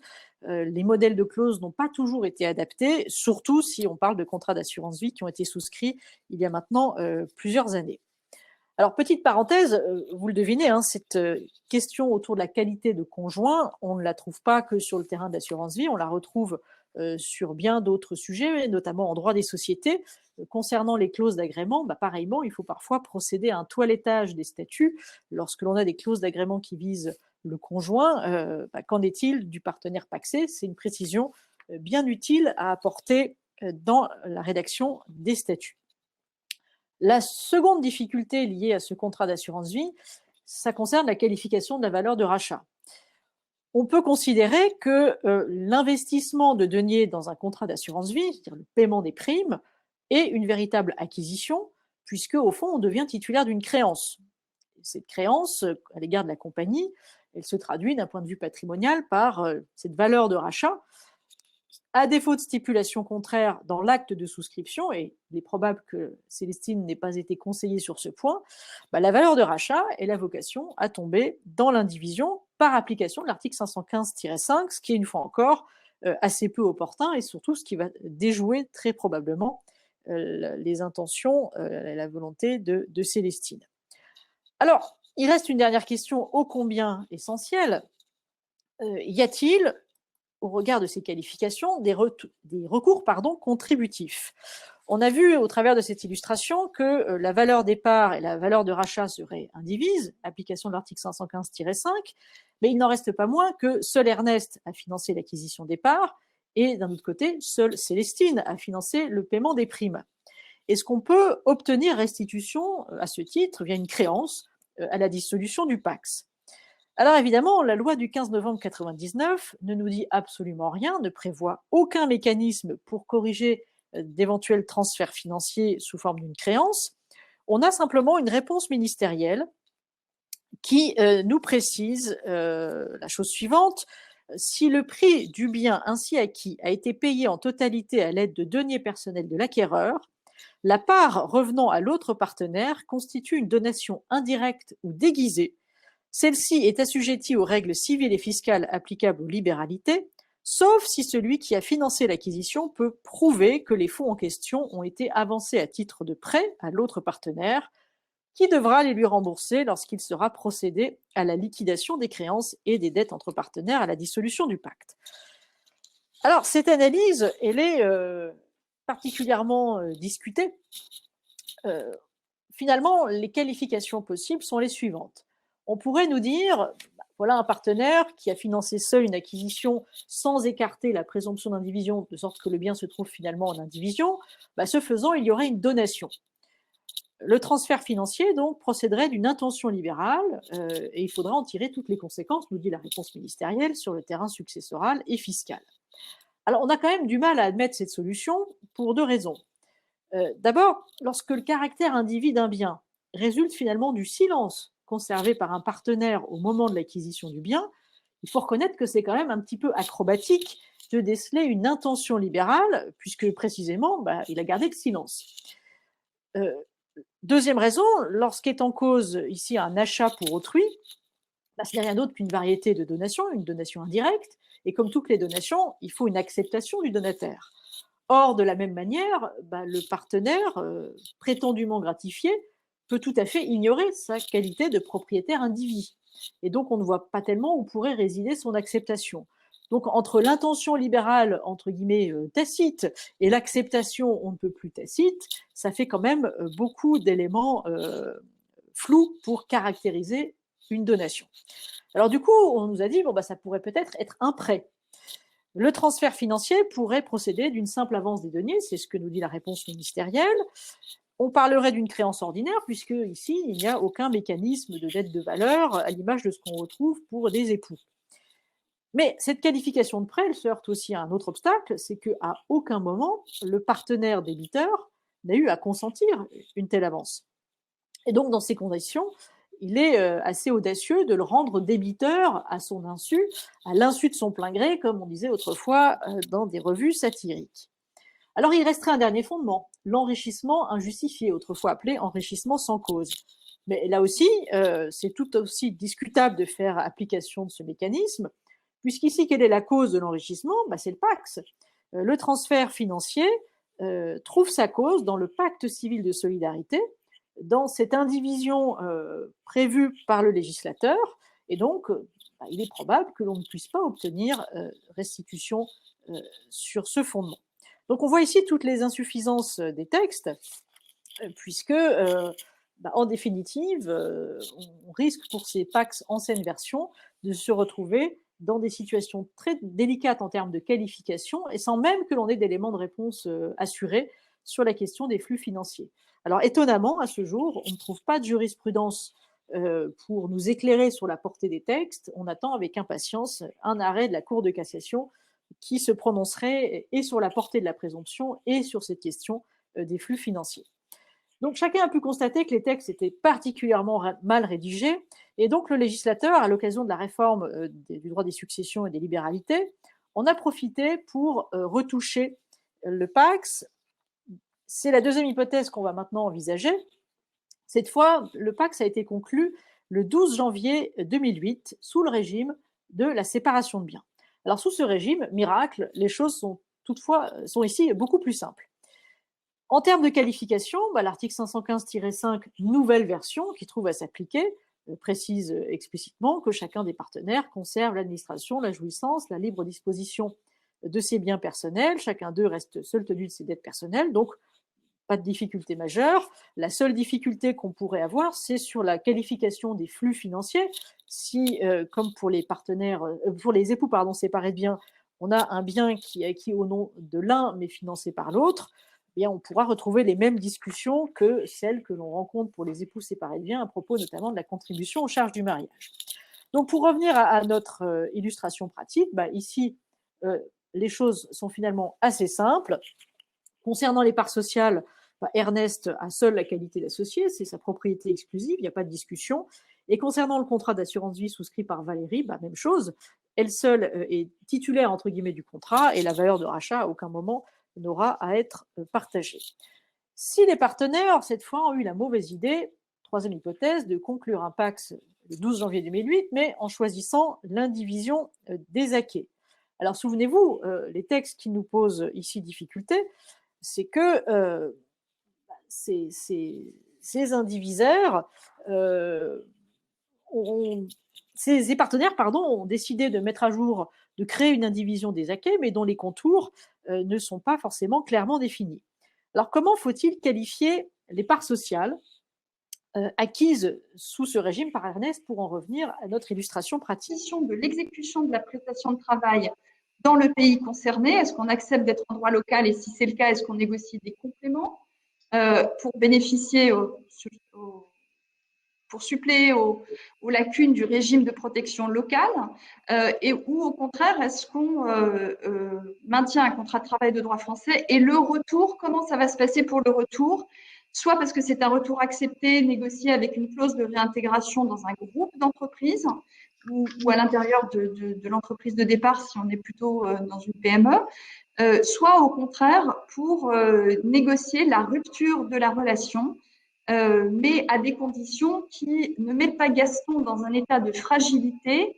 J'anticipe un tout petit peu sur ce que va nous dire William, qui pourrait faire que Gaston sente un peu la pression et fasse des choses tout sauf perdre mon contrat de travail, ce qui peut être dangereux pour tout le monde. Pardon Guy, je te repasse la parole. Non, c'est ce que tu dis est tout à fait. Voilà, je voulais dire ce que tu as dit parce que je savais que tu voulais qu'on le dise et on l'a dit. Alors, il faut savoir que pour terminer sur cette question provisoirement sur cette question du tribunal compétent, notre Gaston qui va en Mont-de-Stan et qui arrive à faire accepter, quand il signe son contrat local, que le droit applicable, enfin le tribunal compétent et le tribunal français, voire que la loi applicable, la loi française, eh bien, il a cette chance extraordinaire que s'il revient en France, eh bien, il pourra faire application du Code du travail français, parce que tout simplement, le Code du travail français prévoit que lorsqu'un contrat est conclu avec un employeur, eh bien, un contrat de travail, pardon, excusez-moi, eh bien, le salarié peut se prévaloir, il a une option, hein, il peut se prévaloir du lieu où l'engagement a été conclu. Et comme l'engagement a été conclu à l'origine en France, eh bien, bien qu'il ait été occupé pendant un certain temps dans ce lointain pays du Mont-de-Stan, il revient et tout bonnement, il va devant le Conseil des prud'hommes français parce que c'est une des options qui lui est ouverte par le Code du travail, en l'occurrence l'article R 1412.1, de pouvoir faire plaider son affaire devant le tribunal du lieu où l'engagement a été contracté. Mais ça me permet de rebondir immédiatement sur la suite de mon exposé, qui est, on sait maintenant qu'un contrat a été conclu, on en connaît le contenu, Laurent a rappelé les éléments essentiels, la loi applicable, le tribunal compétent, les conditions de retour, etc. Et deux questions vont se poser ici avec ce fameux contrat de travail. Qui reste ou va devenir l'employeur de Gaston et comment l'envoi de Gaston de son pays d'origine au Mont-de-Stan va être formalisé. D'abord, l'employeur d'origine. L'employeur d'origine, on le connaît, c'est la société Spitou. Bon, on va supposer que, comme c'est une société franco-allemande, c'est une société relativement vertueuse. Ce qu'il faut savoir, le deuxième élément essentiel que tout le monde doit retenir de cette formation que nous animons aujourd'hui, c'est non seulement la question du tribunal compétent, mais c'est également le fait que l'employeur est et reste non pas celui qui a engagé le salarié au départ, mais également celui qui conserve le pouvoir de direction et de contrôle sur l'activité du salarié et qui garde la maîtrise de l'évolution de son parcours professionnel. C'est extrêmement important parce que beaucoup d'employeurs, consciemment ou inconsciemment, envoient le salarié à l'étranger et puis ensuite le salarié suit son parcours, il va de pays en pays, etc. Et puis 15 ou 20 ans après, le salarié est licencié localement, il revient en France et il dit « mais c'est vous qui m'avez recruté, c'est vous qui m'avez engagé. D'ailleurs, j'ai mon vieux contrat de travail des années 55 et donc c'est vous qui êtes mon employeur. » Et là, l'employeur français va dire « mais attendez, vous êtes parti depuis 20 ou 30 ans, on ne s'est plus parlé, on ne s'est plus vu, etc. Comment vous pouvez soutenir que je suis resté votre employeur ?» Et c'est là que le salarié va dire « oui, bien sûr, mais en réalité, vous avez continué à me donner des instructions. » Et dans la description que Catherine a fait tout à l'heure de l'activité de Gaston, tu as dit à un moment donné que Gaston continuait à suivre les instructions qui lui étaient données à partir de la défense par le siège de Spitou qui est à la défense. Et puis, il faut savoir que Gaston est envoyé en Chine, mais ensuite il va être réenvoyé éventuellement en Europe ou en Colombie. Par qui va prendre la décision? Eh bien, c'est le siège de la défense. Et si toutes ces circonstances permettent à Gaston de dire, en réalité, mon employeur, au travers de des avatars de ma carrière professionnelle, est resté la société française parce qu'elle a conservé un pouvoir de direction et de contrôle sur ma mission et sur mon parcours professionnel, eh bien, c'est toi, société française, qui est resté mon employeur, et donc j'ai raison de plaider contre toi devant une juridiction française. Vous ne pouvez pas imaginer le nombre de décisions où des salariés ont tenté le coup, et je dirais c'est du 50-50. J'ai par exemple ici un arrêt du 13 janvier 1998, c'est un arrêt pas de cassation mais de cour d'appel, d'un salarié qui avait été engagé par une société néerlandaise avec laquelle il avait conclu un contrat de travail, pardon, excusez-moi, oui c'est ça, qu'il l'avait détaché dans différents pays d'Afrique. Il avait quitté cet employeur, puis il était revenu on conclut un contrat de travail français, et au terme de ce contrat de travail, il avait été envoyé dans différents pays d'Afrique. Eh bien, il avait tenté le coup, ce monsieur Pagési, à l'époque, l'entreprise était le groupe Shell en l'occurrence, et il avait essayé de faire dire que la société Shell française, qu'il avait réengagée la deuxième fois, était restée son employeur. Et là, la cour d'appel a répondu par la négative, c'est-à-dire qu'elle avait analysé de façon extrêmement fine le contrat de travail de monsieur Pagési et les circonstances de son engagement, pour en conclure qu'en réalité, eh bien, les conditions de son détachement et les conditions d'exercice de sa mission n'étaient plus soumises au contrôle de Shell. Donc là, en l'occurrence, ça n'a pas marché.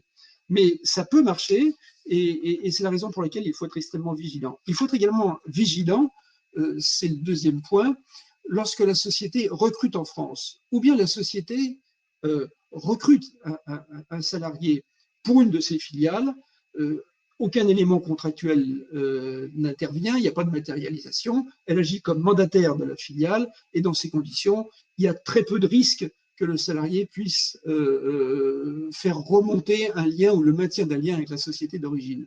Mais si pour une raison quelconque, au moment de son recrutement, un document a été conclu, ne serait-ce qu'une lettre tout simplement, qui formalise l'accord pour le recrutement, eh bien, ce seul document, si ensuite il est étayé par d'autres éléments qui démontrent la persistance du pouvoir de contrôle et de direction, et bien, malgré les détachements successifs, Et même si le contrat n'a pas connu le moindre début d'exécution en France, même pas dans le cadre d'une formation, eh bien, cette formalisation, même minimale, peut permettre à un salarié, plusieurs années après, plusieurs décennies après, de faire remonter l'existence d'un lien avec un employeur français. Donc, il faut être extrêmement vigilant quand on recrute pour l'international à ce que l'on fait et ensuite à la façon dont on va agir à l'égard de ce salarié. Si on garde le contrôle et la direction, eh bien, ça reste votre salarié malgré l'existence d'un contrat local. Alors, en ce qui concerne l'entreprise locale, puisque c'est elle qui finalement va recevoir monsieur Gaston, eh bien, un contrat peut être conclu avec cette entreprise. Là, en l'occurrence, dans notre affaire, monsieur Gaston, on va lui imposer un contrat local. Mais parfois, ce contrat local peut être tout simplement un contrat administratif. Et la question qui se pose du contrat d'origine, est-ce qu'il est maintenu, suspendu ou rompu?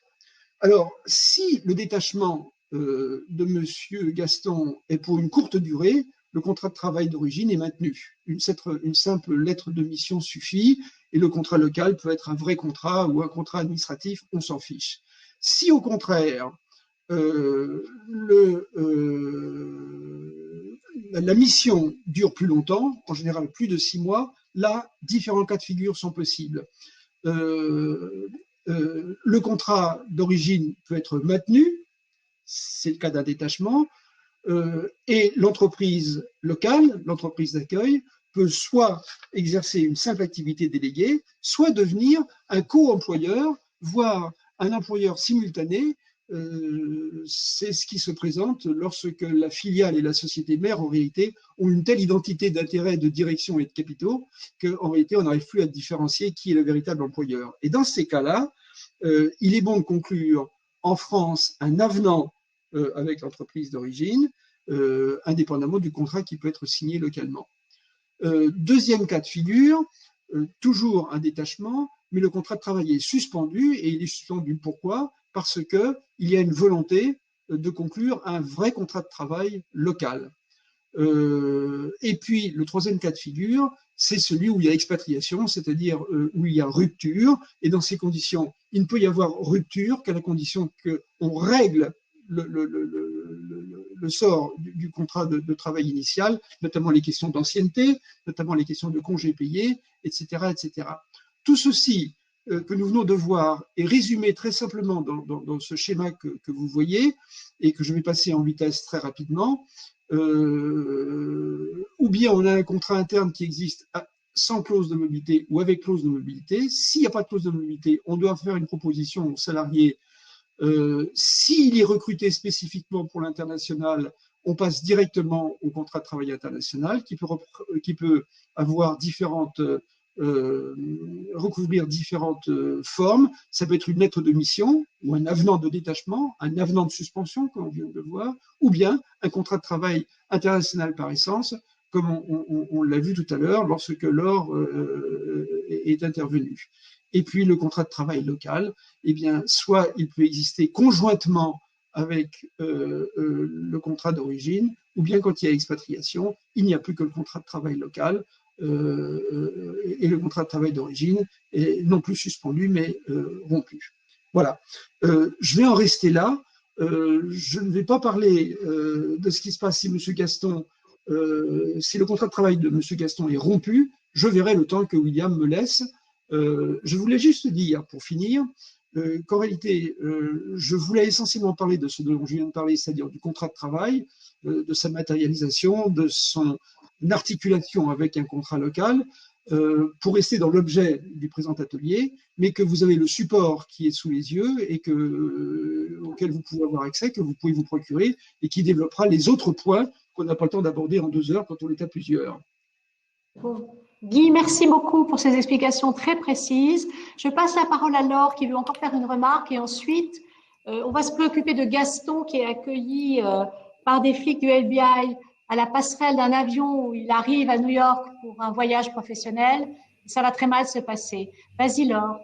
Oui, alors, juste un point pour faire la transition avec l'exposé de William, puisque Guy, tu nous as parlé de ces salariés qui ont eu un historique français et qui vont être envoyés à l'étranger. Il existe aussi, et c'est à mon avis un angle mort de la régulation des échanges internationaux et du commerce international, il existe aussi des situations où les salariés ont beau avoir la nationalité française, ils sont recrutés localement. Il y en a de plus en plus parce que les gens font des études à l'étranger, voire ils étaient cadres dans un groupe et puis un groupe concurrent leur fait une offre plus alléchante alors qu'ils sont au Mondostan. Et donc, ils passent d'une filiale mondostanaise à une nouvelle filiale mondostanaise d'un autre groupe. Et donc, ces salariés, en général, reçoivent leurs instructions du siège qui peut être situé en France ou en Allemagne. Et donc, se pose la question évidemment de la relation de travail à ces salariés parce qu'il y a un pouvoir de direction qui est exercé.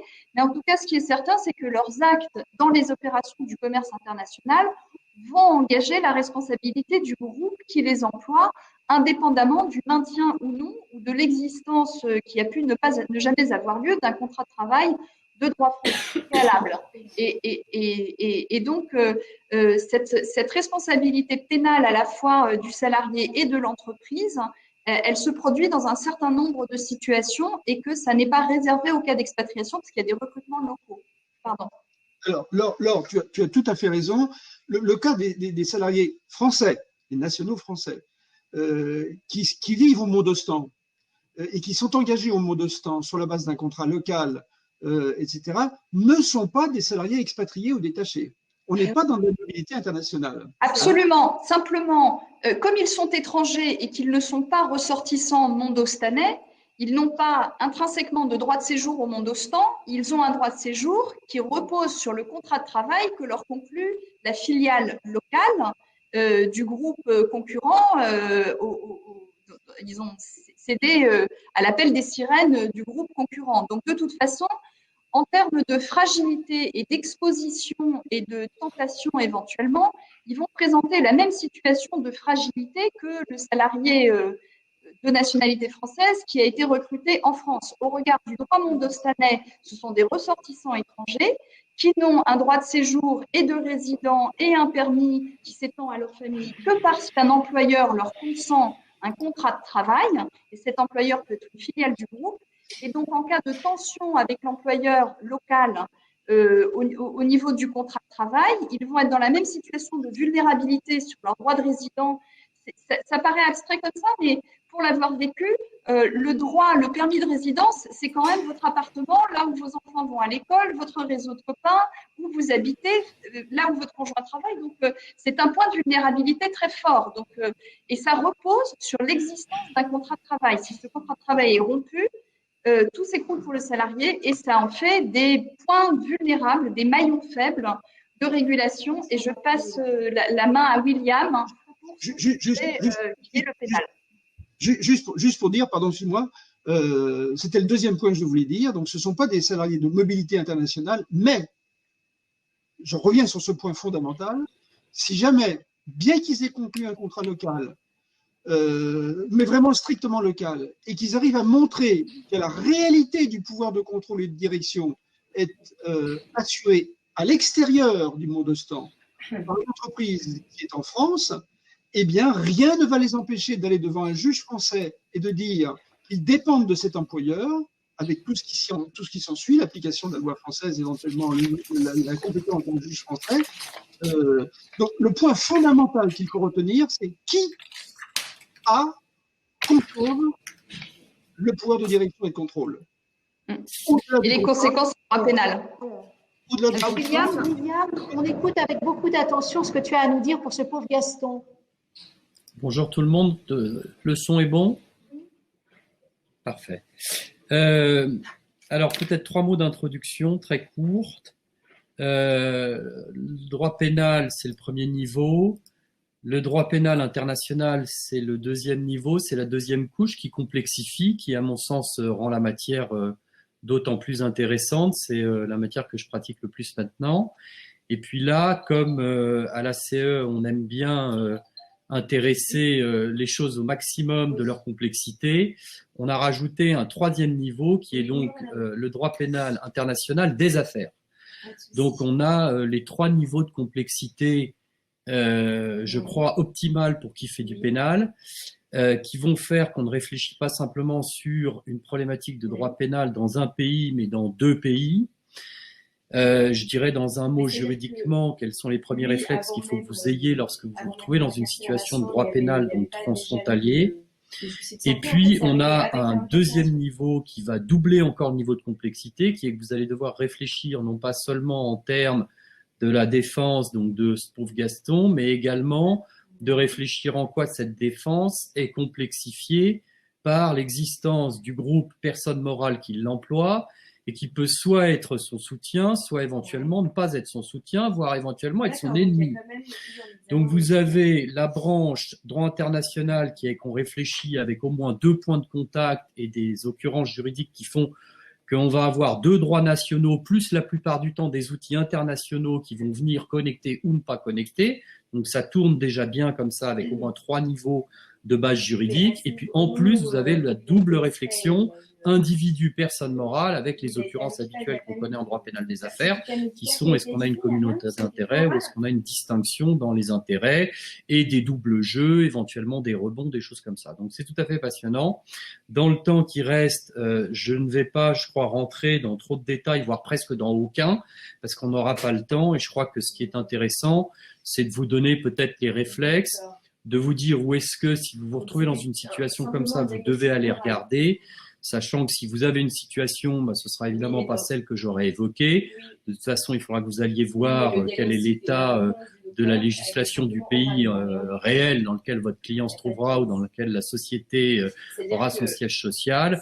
Et puis, vous irez à ce moment-là, sur la base de ce que je vous ai dit, regarder les textes que vous irez chercher. Et, peu importe finalement les articles précis que je pourrais citer aujourd'hui qui s'appliqueront sans doute assez peu à votre situation. William, je t'interromps 2 secondes pour faire une annonce pour demander qu'on coupe les micros parce que nous entendons une personne qui parle en même temps que toi et du coup c'est assez inaudible. Est-ce que tout le monde pourra avoir la gentillesse de couper son micro ou un téléphone? Merci.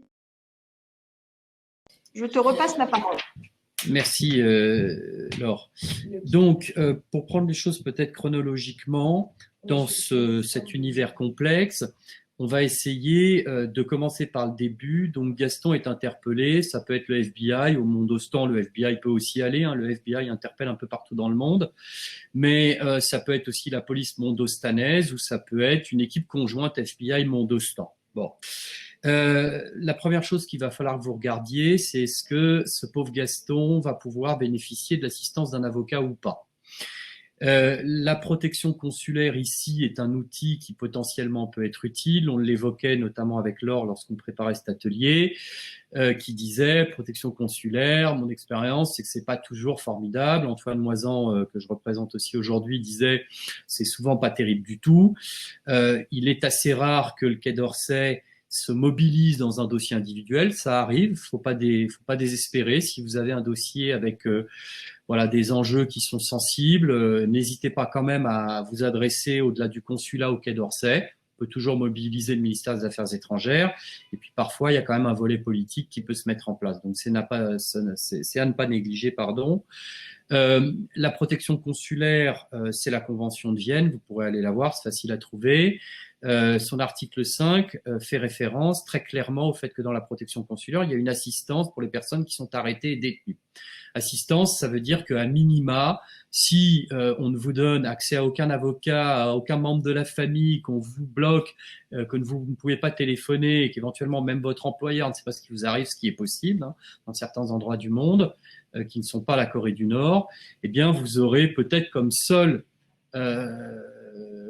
bouteille que vous pouvez lancer à la mer le fait de demander à pouvoir voir votre contact consulaire qui viendra logiquement vous rencontrer soit en prison, soit au commissariat et par lequel vous pourrez agir vers l'extérieur et parfois ça peut être très précieux.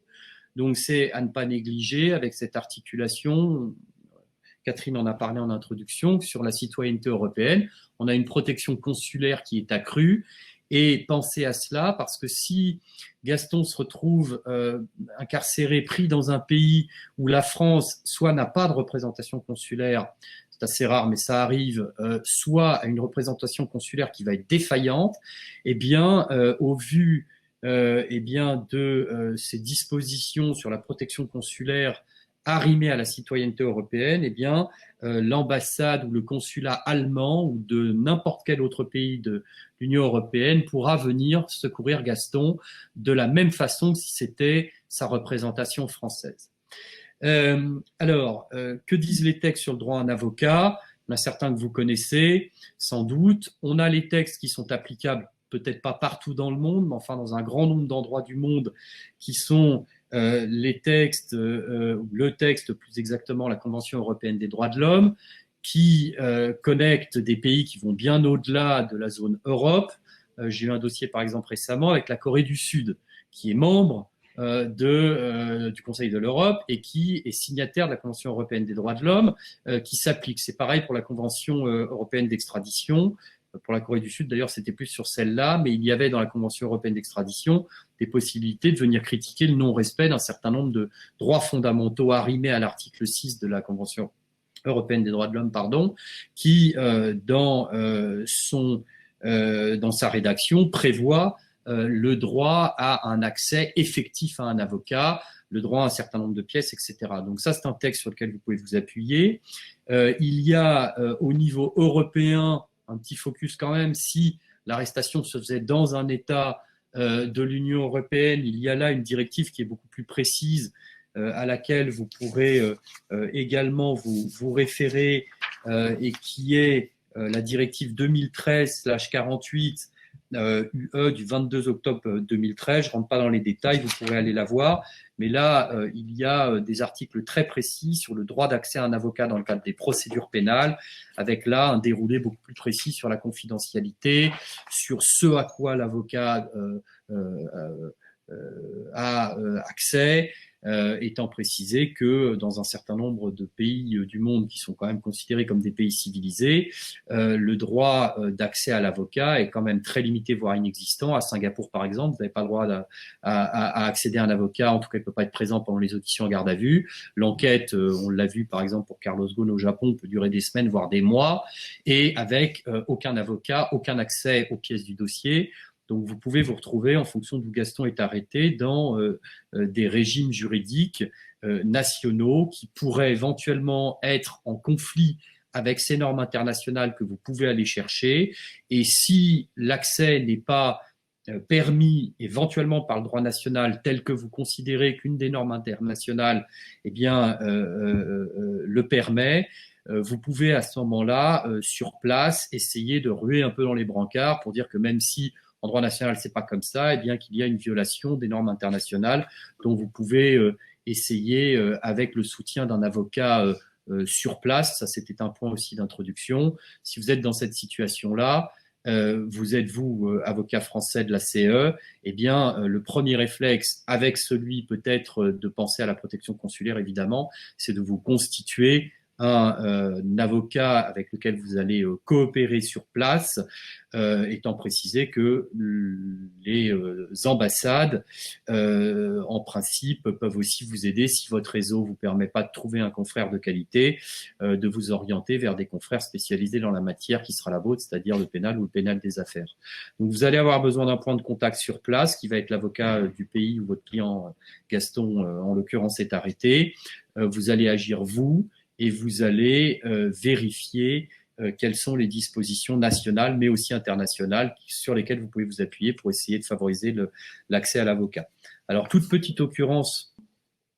Oui, William, tu m'entends? Oui, Catherine. Oui, je suis avec attention tout ce que tu nous dis, mais il y a un vrai problème quand même sur le choix de l'avocat local, parce que dans l'hypothèse qui est décrite par Frédéric Pierucci dans son bouquin, je vous invite tous à lire Le piège américain, c'est le groupe dont il est employé qui désigne un cabinet d'avocats pour le défendre, donc il n'a pas le libre choix de l'avocat, et on apprend au fil des pages que l'avocat qui a été désigné par l'employeur, en fait, il roule pour l'employeur, dans l'intérêt de l'employeur et pas du tout dans l'intérêt de Gaston, entre guillemets. Et donc, ça pose un vrai problème du choix de l'avocat, du financement des honoraires de l'avocat.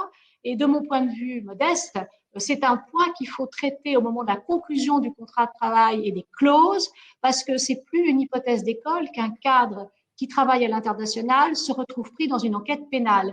Quel est ton point de vue là-dessus? Alors, tu es dans le deuxième niveau de complexité que j'évoquais, c'est-à-dire qu'on bascule sur ce deuxième niveau qui fait qu'il faut réfléchir aussi en termes de conflit potentiel d'intérêts avec la personne morale. Tu as parfaitement raison, dans le choix de l'avocat, vous devez, vous, faire attention à choisir un avocat qui va défendre les intérêts de Gaston. Et vous devez faire attention si l'avocat, mais là on est protégé aussi par nos principes sur le conflit d'intérêts. Vous êtes, vous, chargé de la défense de Gaston, vous ne pouvez pas vous contenter, et puis même, vous ne pouvez pas accepter le choix d'un avocat dont vous auriez des craintes, ou si jamais à un moment ça se produit qu'il y a un problème, vous devez évidemment mettre fin à votre coopération avec cet avocat et en choisir un qui ira dans le sens qui est celui de Gaston. Moi, j'ai eu le cas récemment sur un client à Taïwan qui était un directeur régional important qui, pour revenir aux observations d'ailleurs tout à l'heure qui ont été faites par Guy sur le droit social, avait un contrat de droit taïwanais qui n'était pas un contrat qui était pris avec la maison mère, qui était un grand groupe de luxe français. Pendant un moment, on a pensé qu'on allait pouvoir travailler ensemble, et puis à un moment, on s'est rendu compte qu'en fait, c'est le grand groupe qui avait déclenché les actions pénales à Taïwan pour se laver les mains d'une pratique en disant que c'était cette personne-là qui l'avait mise en place et que c'était en fait un contre-feu pour se couvrir. On n'avait pas encore d'avocat taïwanais qui aurait pu être celui du grand groupe, qui était un gros cabinet américain qui était en place à Taïwan. On en avait déjà pris un autre, ça nous avait évité de changer. Mais sinon, évidemment, on aurait dû changer. Donc, tu as parfaitement raison.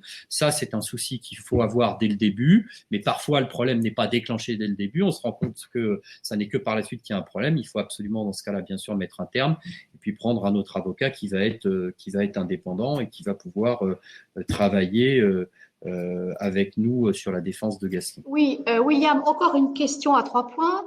Il y a le choix de l'avocat, donc prendre un avocat qui est vraiment l'avocat de Gaston et qui n'est pas l'avocat de l'adversaire de Gaston, mais le problème du financement, parce que dans les clauses des contrats d'assurance pour les dirigeants, il y a très souvent une clause de non-garantie si le dirigeant reconnaît sa culpabilité et est condamné. Or, quand on voit la procédure aux États-Unis et les dangers de refuser de plaider coupable, si on plaide coupable, les compagnies d'assurance disent « Ah, on garantit plus et on ne finance plus ». Donc là aussi, il y a une vraie réflexion à mener dans la nature des contrats qui sont liés entre l'entreprise et les compagnies d'assurance quand il s'agit de défendre ce pauvre Gaston. Voilà, c'était juste une remarque prospective. Alors, il faut… Absolument, ça revient aux discussions et Laure, tu en parlais, avant que quelqu'un parte sur un poste, parce qu'il y a aussi des endroits où on sait que les postes sont potentiellement plus à risque. Les zones à risque, c'est pas que la compliance, c'est aussi les zones à risque de mise en cause des cadres. Il faut essayer de calibrer au mieux avant. Bonne chance aussi parce que ces histoires de reconnaissance de culpabilité, de non-reconnaissance de culpabilité, les cas qui sont très compliqués. Vous pourrez aussi, si ça vous intéresse, aller voir, il y a des jurisprudences de la Chambre sociale, de la Cour de cassation, qui ont retenu la responsabilité de l'employeur. Alors ça va dans le sens de Gaston, qui ont dit vous devez payer l'avocat pénaliste, y compris dans des situations où le salarié a été pris et comme pénaliste, moi, quand j'ai lu ça, j'y croyais pas. Je demandais à mon assistant, il m'a dit, mais allez voir l'arrêt, c'est pas possible. Voilà, qu'il y avait eu des condamnations, des poursuites à tout le moins au pénal pour complicité d'abus de biens sociaux, et l'employeur avait été condamné à payer l'avocat pénaliste, en effet, du salarié, parce que il était considéré que la faute commise, malgré tout, dans le cadre du travail pénal, pouvait constituer une faute civile pour l'employeur, et que donc, voilà, c'est des cas qui sont aussi variés qu'il y aura de situations et en effet, il faut essayer de calibrer les choses au mieux et en ce qui concerne Gaston, évidemment, l'idée ce serait d'arriver à dire que l'employeur prendra en charge l'intégralité des frais de l'avocat choisi par Gaston, quelle que soit la position, quel que soit le montant des honoraires et quelle que soit sa responsabilité, qu'elle soit détachée ou pas des fonctions, étant précisé que évidemment, si Gaston, dans le cadre de son travail, a une crise de démence et tue un de ses collègues sur la table voisine de la cantine, ça risque d'être compliqué ensuite de venir faire payer de grosses sommes d'argent à la société, sauf si en effet il a été poussé à la folie par son employeur qui l'a mis dans des conditions de travail tellement insupportables qu'il a pété les plombs. Bon. Donc ça va être difficile de tout programmer, mais si vous arrivez à avoir ça avant que Gaston parte, évidemment il faut le faire. Alors, j'interviens juste pour 2 points. D'abord, Gaston peut être. Tu as eu le cas déjà de quelqu'un qui a fait ça en Chine. Alors j'ai eu le cas de quelqu'un qui avait été accusé par un concurrent forcément le mal intentionné d'avoir effectivement fait des choses très contestables sur la personne de sa voisine. C'est une chose. Je rigole, mais j'ai eu au moins 2 ou 3 cas de ce type sur des accusations en effet qui sont liées à des affaires de mœurs et qui, pour ce qui m'en a été dit, n'étaient pas constituées. Mais enfin après, l'employeur dit bah oui, mais c'est pas tout à fait. Mais c'est ça le sujet. C'est faut-il appliquer jusqu'au bout la présomption d'innocence et considérer qu'il y a une obligation de l'employeur éventuellement de prendre en charge le financement de l'avocat, quitte à ce que si on s'aperçoit au prononcé de la décision que ça ne relève pas du contrat de travail, il se retourne pour se faire rembourser. Mais il n'est pas totalement exclu que dans certains pays, ces accusations-là s'inventent pour écarter un dirigeant un petit peu têtu. Ça, c'est une première chose. Et puis, le deuxième point que je voulais te soumettre, c'est que il y a Gaston, mais il y a sa famille. Parce qu'à partir du moment où il est menacé, que se passe et qu'il perd son statut de travailleur, puisqu'il est désormais possiblement embastillé, il y a peut-être une responsabilité aussi pour gérer les conséquences pour sa famille. Donc, je te laisse la parole. Voilà, ça après on sort. Voilà, là après on sort du volet pénal. Mais il y a en effet ensuite sans doute une problématique à voir avec l'assurance, prise en charge, etc. de l'employeur vis-à-vis de la situation de la famille. Bon, peut-être, il nous reste quoi, 4 minutes, 7 minutes? Bon, 10, c'est beau. Bon, je vais quand même passer peut-être aux 2 ou 3 autres sujets qui peuvent se poser. Donc, une fois que vous avez trouvé votre avocat, que vous essayez de l'aider au mieux là-bas, que vous coordonnez avec l'employeur ici, en admettant que vous avez franchi ces étapes-là et que votre Gaston est emprisonné ou pas et qu'il a un peu l'aide de son consulat si besoin. Première chose qu'il faut que vous regardiez aussi, lorsque vous allez commencer à suivre la procédure pénale au fond pour l'aider sur place, ça va être de regarder, c'est pas toujours le cas mais ça peut l'être, si vous avez des risques de contamination sur d'autres pays. Est-ce que vous avez un risque d'ouverture aussi de difficultés en France du fait que Gaston est français? Il y a en droit pénal français ce qu'on appelle la compétence personnelle.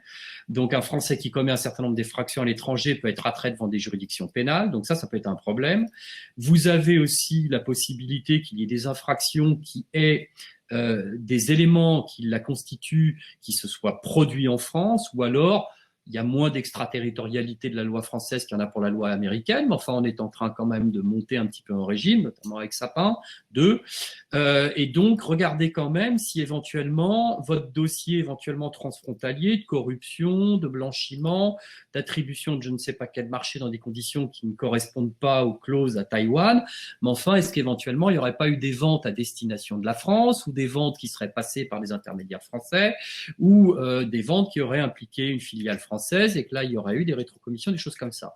Ça peut éventuellement, votre dossier, intéresser le PNF, le Parquet national financier. Peut-être que vous ne le savez pas, mais c'est intéressant que vous posiez ces questions parce que ça peut éventuellement vous permettre d'anticiper, parce que des fois, vous vous dites « Ah, le monde ostan, c'est horrible, mais enfin, finalement, la France, ce serait pire. » Et parfois, ensuite, par des jeux, de l'avoir condamné au monde ostan, finalement, pas si mal, et de dire « Ah, bah, vous pouvez pas poursuivre en France pour la même chose, sur des non bis in idem. » Bon, on va pas rentrer dans le détail, c'est complexe, mais enfin, vous pouvez aller voir aussi ces sujets-là. Et dans l'autre sens, parfois aussi, il peut y avoir des demandes de coopération internationale du monde ostan qui va dire aux Français « Ah, bah moi, je voudrais que vous alliez voir ces choses-là. » Donc, regardez les outils de coopération internationaux qui existent.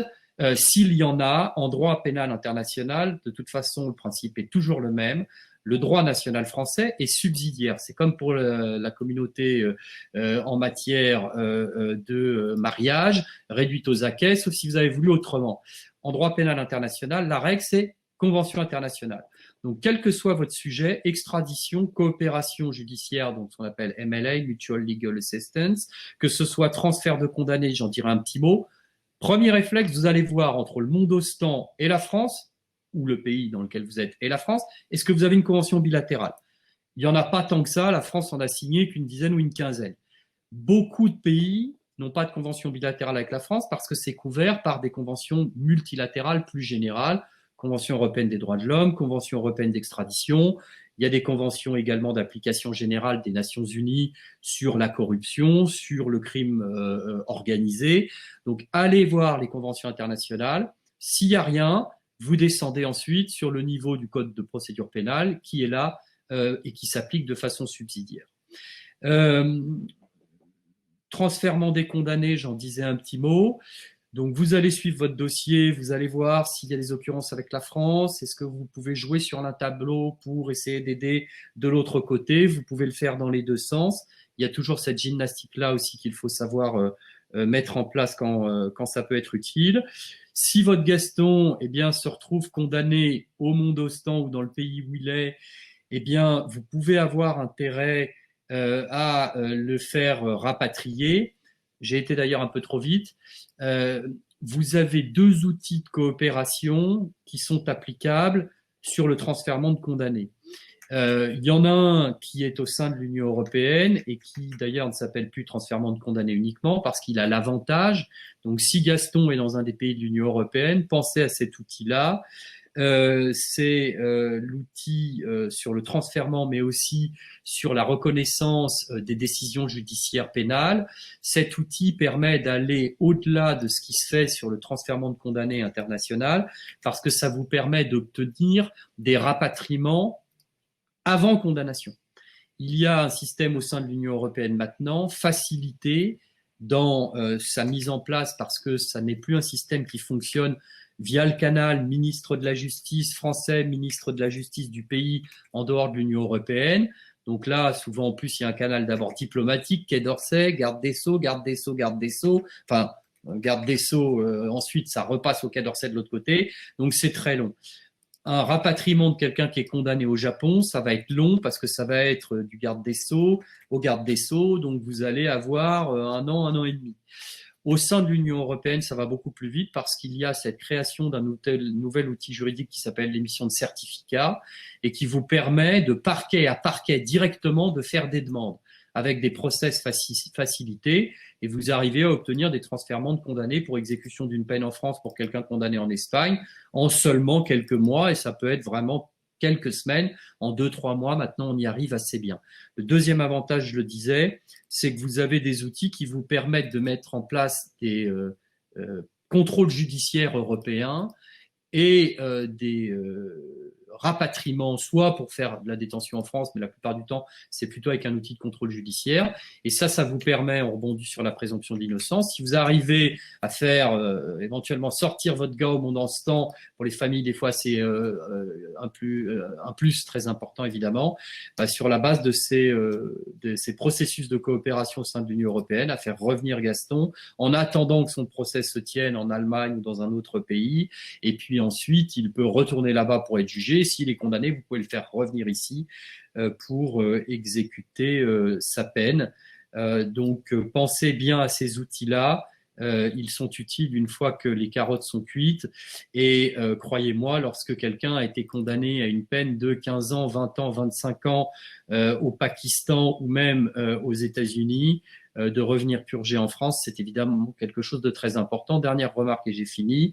Vous avez aussi un outil qui peut sauver la vie de votre client, et j'ai eu le cas, moi, pour quelqu'un qui avait été condamné pourtant en Grande-Bretagne à une peine de 15 années pour une fraude à la TVA auquel on avait rajouté en Angleterre 10 ans supplémentaires pour le non-paiement de l'amende douanière. Donc il avait 25 ans à faire. À cette époque-là, les faits n'étaient passibles que d'un maximum de 5 ans en France. Et si dans les conventions de transfèrement, il est quasiment toujours prévu qu'on ne peut pas retoucher à la peine telle qu'elle a été prononcée, parce que sinon, évidemment, ce serait une atteinte à la souveraineté et donc personne ne voudrait jamais renvoyer qui que ce soit pour purger dans son pays d'origine ou le pays dont il a la nationalité. il y a toujours une clause, un delta, qui permet à la France, lorsque la peine prononcée heurte l'ordre public français, c'est-à-dire correspond à un quantum qui n'est pas possible en droit français, au Pakistan, pour un joint de hashish, vous êtes condamné à mort, ou vous pouvez être condamné à perpétuité. De retour en France, la peine maximale pour usage, c'est 1 an. Donc, vous auriez à ce moment-là un process de conversion qui vous permettrait d'obtenir que de 15 ans, et bien, vous passez à 1 an. Et pour ce client, en effet, de 25, il est passé à 5 ans. Dès qu'il est arrivé en France, le tribunal de Bobigny a converti sa peine de 25 à 5. Il avait déjà fait 6,5 en Angleterre. Il est immédiatement sorti et il était évidemment content d'avoir reçu cette aide. William, mille merci. Et en plus, on finit sur une note d'espoir pour Gaston, parce que Gaston a un excellent contrat de travail, il a des avocats de haut niveau. S'il est salement condamné en Mondostan, tu vas le faire rapatrier pour exécuter sa condamnation et il va s'en sortir. Donc, chers amis, chers confrères, j'espère que ça vous a intéressé. Notre but, c'était effectivement les 3 A, alerter, anticiper, agir, ACE, et on espère bien creuser ce sujet qui nous intéresse beaucoup et refaire des séminaires en présentiel dès que nous le pourrons. Voilà, très bonne journée. Et puis, Gaston va sortir à nouveau prochainement pour de nouvelles aventures. À bientôt. Au revoir.